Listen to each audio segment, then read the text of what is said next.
Hello, Rosebuds. Welcome back. Today we've got a couple of ghostly tales I'm sure you're going to love. If you're new to our content, all of our stories feature ghosts or the paranormal, and they're either complete fiction or based on a true story. You decide as you listen, but make sure to listen all the way to the end where we will reveal whether our stories are fiction or truth. The Haunted Doll by Maria Perez. This happened when I was in high school and I'm in my mid-20s now. I thought this would be the kind of story to share here. I was a pretty pragmatic teenager, kind of a loner. By the time I reached junior year, I'd managed to acquire a small group of solid friends. I didn't feel like I fit in with them, but at the same time, my low self-esteem rationalized, well, better these girls than no one else. In hindsight, I realized that taking time to work on yourself and being alone is a good thing, but I'm getting off track. There were about 5 of us, counting myself. I'll call the unofficial leader of our group Alice. Alice's parents had only 2 kids, and her older brother was already in college. Their family was pretty well off compared to the rest of our group. I'd grown up in a one-functioning parent household with a deadbeat dad. Mom was always working. We lived in a sardine can apartment. The rest of the group was a variation of this kind of family, except for Alice, of course. So when Alice invited us to hang at her house, it was something to look forward to. Alice had her own room and a backyard with a hot tub. One weekend leading up to Halloween, she planned a party. Her parents weren't going to be home, and we were all really excited to have that kind of party. The one where we could get a hold of some weed, raid the liquor cabinet, watch whatever we wanted on TV, and pretty much play pretend at being adults. I was really excited about the party, but wasn't thrilled about the drugs and alcohol. I didn't want to seem like I was being a grandma about it, so my plan was to just engage enough to seem like I was involved, but not get smashed.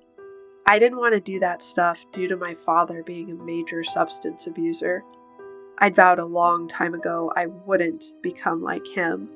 So the day of the party arrived. I showed up with my lame bag of 99-cent tortilla chips, and the festivities began. We did some hot tubbing and then moved into the scary movie-a-thon. My friends had also fired up the drinking and smoking. After watching Annabelle, one of my friends says, "Hey, I dare one of you to go on your phone right now and find a haunted doll on eBay and buy it." All of us bust up laughing, but then Alice says, "I double dare it. Whoever does it, I'll pay you $20. All of us scoffed at the measly offer of $20. I have to mention that my friends were pretty high at this point. I guess I wanted to be cool, and I suspected my friends might have noticed that I wasn't as tanked as them. I'd only been pretending to drink, and when the bong came round, I pretended I had to pee. I wanted to save face, and I didn't think I'd actually find a haunted doll on eBay. So I said, "I'll do it, but I'm not paying for it, and you have to make it 50, Alice." The room was momentarily quiet, and then we all bust up laughing again. Just to prove that I was serious, I took out my phone, went on eBay, and started looking up haunted doll in the search engine. Now at this point, I didn't really think I'd find anything. To my surprise, there were more than several dozen listings. I could not believe what I was seeing. As I scanned the listings, there were titles such as "Extremely Dangerous Demonic Possessed Doll," "Buyers Beware," and "Negative Paranormal Haunted Marietta Doll. Please read entire description before buying." I bust up laughing. Was this for real? I kept scanning down, and I found one with a listing price of only $6.50, 3 bids, and it was ending in about 10 minutes. I showed the girls. "Hey, guys, this is so crazy. Look at this. It says here, Haunted Doll Matilda, active benevolent spirit, perfect for beginners." I all bust up laughing and I turned my phone around to show them that these listings were legit. I was not making it up. "Oh, you have to bid on that," one of my friends said. So we signed in with Alice's account and opened up a bid. There was another person who was also gunning for the doll. We ended up winning it, but the adrenaline we got just from the bidding match made the party that much more lively. Alice paid for the auction, and that was that. We forgot about it the rest of the evening. Then, a few days later, in the middle of the school week, the doll arrived. We'd set the address for it to be delivered to my apartment because I'd been the one who'd agreed to keep the doll due to the dare. When the package arrived, I opened it. The seller had packaged it well, and I thought, we should leave good feedback. It arrived fast and in good shape. I certainly wasn't having any ominous feelings or thoughts. I set it on this little chair I had in my bedroom. I had to admit, I didn't believe anything would happen, but it did look creepy AF.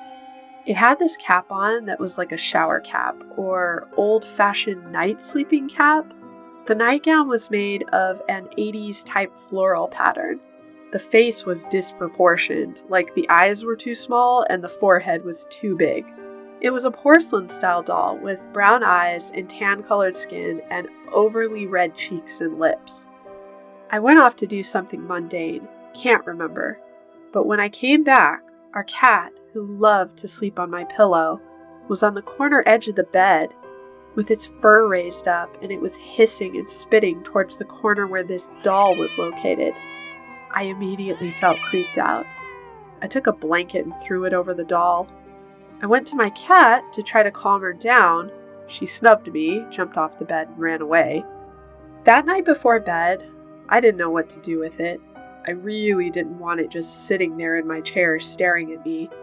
So I put it outside on one of the chairs that sat on the veranda. I'd grab it the next day before I went to school, but I forgot. I remember telling my friends the next day, "Hey, that doll came in yesterday." Then I told them about the way my cat was acting, and they were all wide-eyed and disbelieving. They told me I should bring it to school. I was irrationally uneasy about doing that, but I agreed to. When I got home, my father started yelling at me. It took me a minute to decipher why. He'd been drinking. Apparently, he'd left a pack of cigarettes on his little table out where he smoked, and they were gone. I guess because I was the teenager in the house, he thought I was the likely culprit to steal his smokes. I didn't give two shits about his smokes. At this point in our relationship, I'd given up the decorum of pretending I cared about him as well. So I told him what he could do with his non-existent cigarettes, ran to my room, slammed the door, and locked it. I was fuming mad. Then I suddenly realized my little sister was on her bed and she was playing with that creepy doll. I asked her where she got it from and she said, "It was just here on my bed." I figured our father must have put it there thinking it was hers. I didn't think too much on it until the incidents at school occurred the next day. I brought it to school the following day, and just having it in my backpack that entire bus ride to school really creeped me out. I didn't like the vibe, I guess you could say. At lunch, I went to retrieve it from my locker. I was one of those kids who kept a pretty organized and neat locker. When I went to get the doll, this half-eaten package of sunflower seeds that I knew I'd folded and clipped shut with a paper clip was not only open, but spilled all over my books and stuff. I was feeling really uneasy about this because no one had access to my locker. I didn't want to believe that it was this doll, but with the way my cat had acted, my father blaming me for stealing his smokes, and now this, I didn't have any other explanation. I put it in my backpack and took it with me to the lunchroom. When I got there, I got in line. I was a free lunch kid and didn't have the option to pack cool things like Lunchables or Go-Gurts. I had to eat dry, overcooked burgers and half-frozen fries. I grabbed a milk with my lunch and sat down. When I opened the milk and took a sip, I realized it was bad. I ran to the trash, spit it out, and nearly vomited from how gross it was. I complained to the lunch people, and they said sorry, and gave me a milk and extra pudding for my trouble. I honestly don't know if the bad milk was an incident like the spilled sunflower seeds or my father losing his smokes, which he never did, by the way, even in an alcohol-induced state. But it seemed too coincidental to be a coincidence. I will say, I'd been going to that school for 3 years and had never gotten curdled milk with my lunch. I was always the first to arrive in the lunchroom due to my location of my locker and last class. The milk incident had occurred before they arrived. My friends filed in and sat down.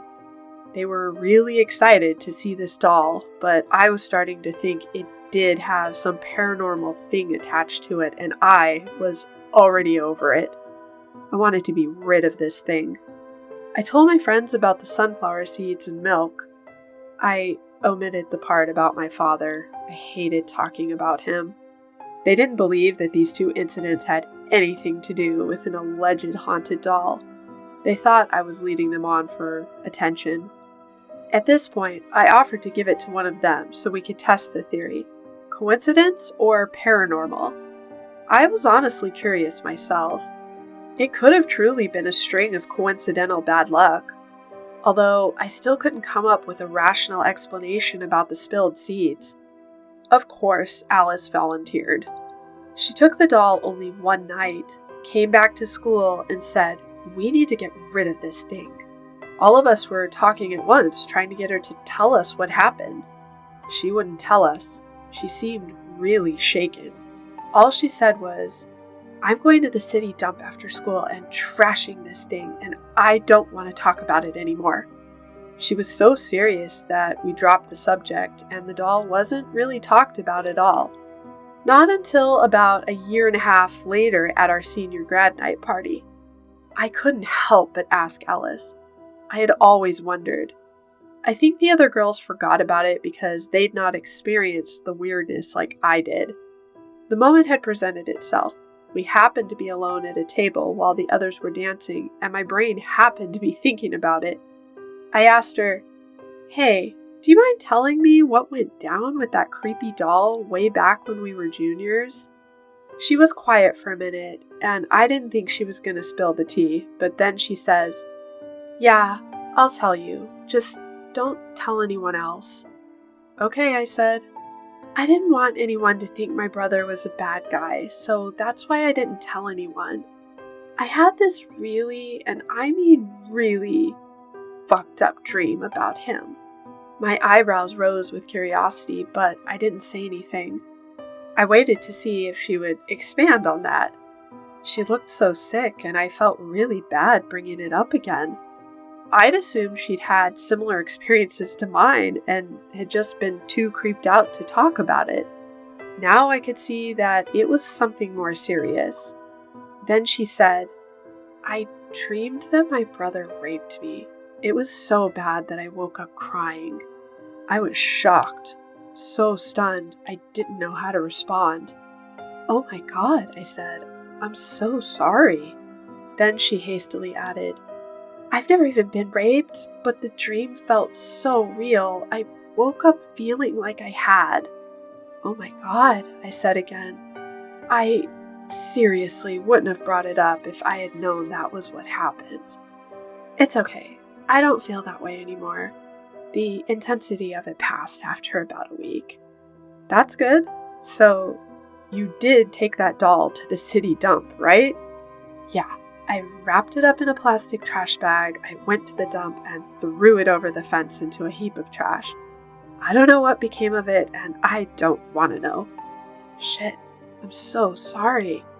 I feel like my creepy experiences pale in comparison. I didn't believe you about the things you were telling us. Then I had that dream, and I did. It was stupid of us to buy it. I didn't really believe that dolls could be haunted, but now I do." "Yeah." At this point, our friends had come back to the table, and the conversation shifted to a happier tone. I couldn't help but think about it after graduation. I truly hoped that doll was still rotting at the dump. I didn't have any weird experiences after that, and I assume that Alice didn't have any more effed up dreams either. I just have to say to anyone reading this, especially teenagers, be careful messing around with things you don't understand. The Ghost of Cap by Ghostly Lori 86. For those of you reading this who are out of school, do you remember those days when you were just coming into being a teen? Those days in middle school where you wanted freedom and your parents were still uptight and treating you like a little kid. I only remember that time very vividly in my life because of a funny story that occurred when I was about 14 years old, which I'll never forget. At the time, it was infuriating, but I think back on it now and laugh. In fact, it's a family story that me and my siblings still like to reminisce about when we have little family reunions.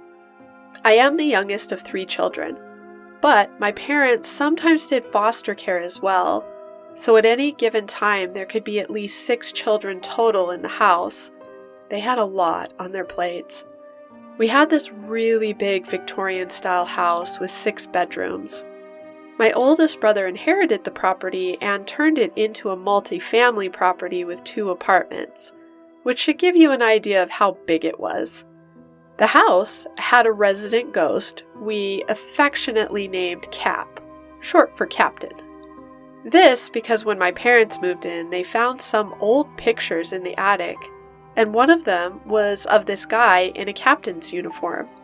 Paranormal stuff would happen, like lights flickering, things being moved. He was a bit of a prankster. We assume it was maybe this guy in the photograph, but to be honest, we had no idea who or what the ghost was. It was an entity that did slightly poltergeist things, but nothing harmful. We often wondered if the ghost was actually looking out for us kids. One time my brother fell 15 feet from a tree we had in the backyard. He should have broken his back, but he told the siblings later that he felt as if he landed softly on the ground. He literally got up and walked off like nothing happened. We always wondered if it was the ghost of Cap. One time my mother got distracted doing something with one of the kids. She'd forgotten about a pot of water that was boiling on the stove and the water burned out. Before the pot started to smoke, the smoke detector went off. Now you're probably thinking there was enough smoke to detect it, but here's the weird thing. The smoke detector that should have gone off was the one in the kitchen, right? No, the one that went off was in the bedroom upstairs where my mom was. It jarred her memory, and she ran downstairs just in time to get the pot off the stove. The one in the kitchen never went off. So here I am in middle school, and I was in love with the cutest guy in my homeroom English class. We'll call him Brian. The coolest thing that could happen to any girl at that age was to have her crush interested in her. I couldn't believe my luck when it seemed as though he liked me back. He wanted me to go to the movies with him, but I wasn't allowed to date until I was 16 due to religious rules that my parents had. I knew they wouldn't let me go hang out with Brian, even if I told them we were just going as friends. I was really bummed when I had to tell him this. Then, over a few slices of school pizza during our 45-minute lunch break, we hatched a plan that I could sneak out that Saturday and go on a date with him. The day that we planned for, there happened to be an all-day and combined birthday party going on for 2 of the younger foster kids staying with us at the time. My older siblings were helping, and I backed out, saying I had a headache and homework that I had to finish. Mom was annoyed, but I had bigger fish to fry with my budding love life. My plan was to hide in my room and then sneak out the window, get on my bike, and meet Brian downtown. I was totally doing the pillow under the covers thing. I planned to sneak back in late that night. We were going to spend half the day together at the park and the other half at the movies. We were planning to go to the middle grade equivalent of a double feature. You know, back when movie seats weren't digitally chosen, so you could just show up for one movie, then sneak into another one just as it was getting started. We were totally living on the edge, Brian and I. Anyway, this part was only conveyed to me, as I obviously wasn't there. The party had wound down, guests were going home, and the house was relatively quiet. At least quieter with all the other kids gone. My mom hears this bang, bang, bang noise coming from upstairs. She hollers up the stairs for us kids to knock it off. Except she goes into the living room and sees that all of the siblings are there watching a movie. Except for me, of course. The bang, bang, bang persists. And she has no explanation for it other than it's me making this god-awful racket upstairs, but she can't fathom why. She was annoyed and went upstairs to inspect. She walked in to see the closet door slam shut. She goes over to see who is inside, and no one is. Then she looks over at my woeful pillow mannequin job under the covers and realizes exactly what she's looking at. She throws back the covers and sees that I'm not there. She also realized at this point that it had to be Cap who was banging the closet door to get her attention and alert her to the fact that I wasn't there.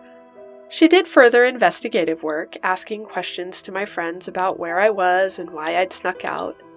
I guess I can at least credit my parents for not storming the movie theater and embarrassing the hell out of me. They waited until I got home, and then I was grounded for life. Anyway, my dad passed away, and Mom lives with my sister now. My older brother lived in the bottom apartment for some years when he first inherited the place. He says that the Cap still lives there, and he still makes himself a part of whatever families are residing there. As a courtesy, he actually tells prospective tenants about the resident ghost.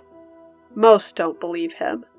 Then, Cap inevitably will show up unannounced, making them total believers. I hope you enjoyed those stories. I will do the reveal in a moment. First, have you ever had a ghostly encounter that you've written about? Or perhaps just a tall tale you'd like to tell? Very soon we're going to be running a story contest where you can be featured in our anthology, on our channel, and in our podcast, and have a chance to win $100 and some cool prizes. If you'd like to participate in that, sign up at blackrosereads.com and we'll notify you when the submissions open up. Also, if you enjoy our content, you can support us by checking out our merchandise on blackrosepress.art. That's blackrosepress.art, where we have a fine collection of creepy journals, notebooks, t-shirts, and other such stuff. I'll put a link down in the description below for both the story contest and the journals and merch. Alright, on to the reveal of truth or fiction. Story number 1, The Haunted Doll by Maria Perez, was completely made up.